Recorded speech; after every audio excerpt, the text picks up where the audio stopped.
Friends, welcome to my channel. आज की story का नाम है सोनी कोक। स्टोरी अच्छी लगे तो लाइक कीजिएगा और मेरे चैनल हर घर की कहानी को ज़रूर से प्लीज़ सब्सक्राइब कीजिएगा। तो चलिए स्टार्ट करते हैं। घर में इकलौती संतान होने के कारण रंजना लाडली चहेती सबकी। पढ़ने में बहुत होशियार, रंग थोड़ा दबा हुआ था, लेकिन नाम नक्शे बहुत सुंदर और बहुत समझदार। रंजना अब बड़ी हो चली, घर में ते आने लगे थे। माँ ने रंजना को बचपन से ही काम करने की आदत डाली थी।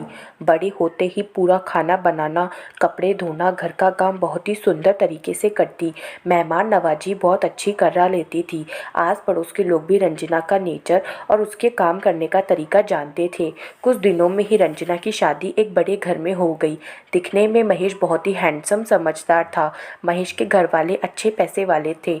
रंजना को किसी बात की कमी नहीं थी। देखते ही देखते 2 साल बीत गए। रचना की कोख अभी तक नहीं भरी।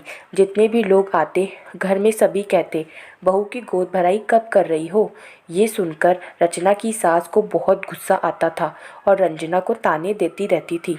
रंजना का इलाज कई डॉक्टर से चला। ममता कभी भी किसी का पता चलता कि ये बाबा अच्छे हैं, उनके पास रंजना को ले जाती थी। रंजना की सास, रंजना को बहुत बुरा लगता था, लेकिन फिर भी रंजना चली जाती थी। प्रार्थना करती कि मेरी कोख जल्दी भर जाए, लेकिन कहते हैं ना, जब तक ईश्वर की मर्जी नहीं होती तब तक कुछ काम नहीं हो सकते। रंजना ताने सुन सुनकर बहुत परेशान होती थी। घर में किसी चीज़ की कमी ना होने के कारण भी घर में इस तरह का माहौल बना रहता। नंदे आती थी, वह भी रंजना को भला बुरा कहकर चली जाती थी। कई व्रत करती रहती थी, लेकिन इसका फल नहीं मिल पा रहा था। डॉक्टर के चक्कर लगा लगा कर थक चुकी थी। अब तो ये हो गया था कि थायराइड की बीमारी भी आ गई थी। रंजना की लगभग 5 साल पूरे होने जा रहे थे। रंजना भी थक चुकी थी अपना इलाज करा करा कर। एक दिन ममता की बहन समता घर पर आई। सबका खाना वगैरह अच्छे से हुआ, सब बातें करने बैठ गए। तभी समता ने कहा, दीदी आप इतना परेशान रहती हो, आजकल तो कई तरीके हैं, महेश की दूसरी शादी करा दो। अरे समता, तुम ये क्या कह रहे हो, ममता ने अपनी बहन समता से कहा। रचना ने ये बातें सुन ली। उसे बहुत बुरा लगा और अपने कमरे में जाकर फूट फूट कर रोने लगी। ममता और समता की बात अभी खत्म नहीं हुई थी।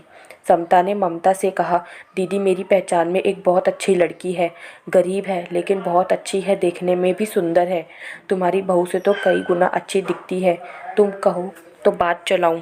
ममता कहने लगी, नहीं नहीं, मेरे घर में तो मेरी चलती नहीं है, मैं ये बात कह दूंगी तो सबको बुरा लगने लगेगा। समता ये बात कान में डालकर अपने घर चली गई।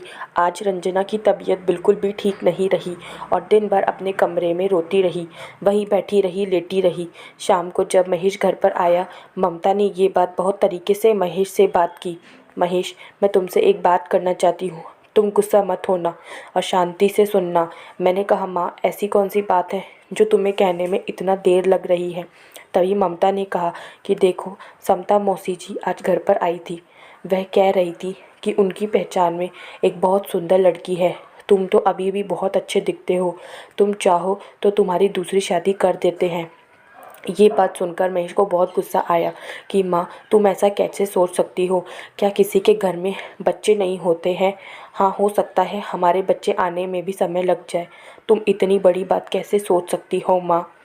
तुम्हें अभी तक पीछे पड़ी थी नहीं, तो मैं कब से कह रहा हूँ कि हम बच्चा गोद ले लेते हैं माँ, पर तुम हमेशा मना करती हो कि दूसरों के बच्चा हम क्यों ले।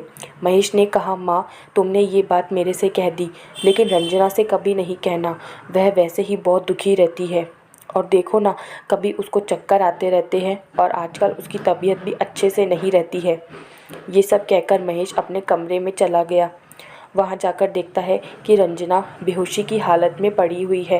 रंजना की तबीयत बिल्कुल भी सही नहीं है। रंजना को समता मासी जी की बातें याद आ रही है। तभी महेश डॉक्टर को फ़ोन करता है। डॉक्टर जब घर में आते हैं तो महेश को डांटकर कहते हैं कि आप अपनी बीवी का ध्यान नहीं रख सकते। देखो ना, आज उसने दिन भर से कुछ नहीं खाया है तो उसको चक्कर आ रहे हैं। आप इनका खाने पीने का ख्याल रखा करिए। इतना कहकर डॉक्टर चले जाते हैं। तभी महेश रंजना से कहते हैं कि चलो हम कुछ दिन के लिए बाहर चलते हैं। बहुत दिनों से हम बाहर गए भी नहीं हैं। 3-4 दिनों के लिए बाहर चलते हैं। तुम्हारा भी बदलाव हो जाएगा और मेरा भी। महेश अपने कमरे से निकलकर माँ से जाकर कहता है कि माँ, 4-5 दिन के लिए हम बाहर जा रहे हैं। तभी माँ कहती है, महेश, तुम अपने फैसले खुद ही लेने लगे हो। मैं भी तो कहीं घूमने नहीं जाती हूँ, दिन भर घर में रहती हूँ। तुम्हें मेरी चिंता ना रहकर अपनी बीवी की चिंता रहती है। और महेश ने कुछ नहीं सुना और अपनी तैयारी में लग गया और रंजना को लेकर दूसरे दिन बाहर चला गया। रंजना कहती है कि महेश, तुमने बहुत अच्छा किया। मैं बहुत दिनों से घर में रहकर बहुत बोर हो गई थी। मुझे घर में बिल्कुल अच्छा नहीं लग रहा था। तुमने मेरे लिए सोचा, उसके लिए बहुत शुक्रिया। और माँ के ताने सुन सुनकर तो अब मुझे लगने लगा है कि मुझे जीना नहीं चाहिए। और मैं आज तुमसे एक बात कहती हूँ कि तुम अपनी दूसरी शादी क्यों नहीं कर लेते हो। तब महेश ने कहा, रंजना, तुम ऐसा कह रही हो, तुम क्या मेरे बिना रह पाओगी।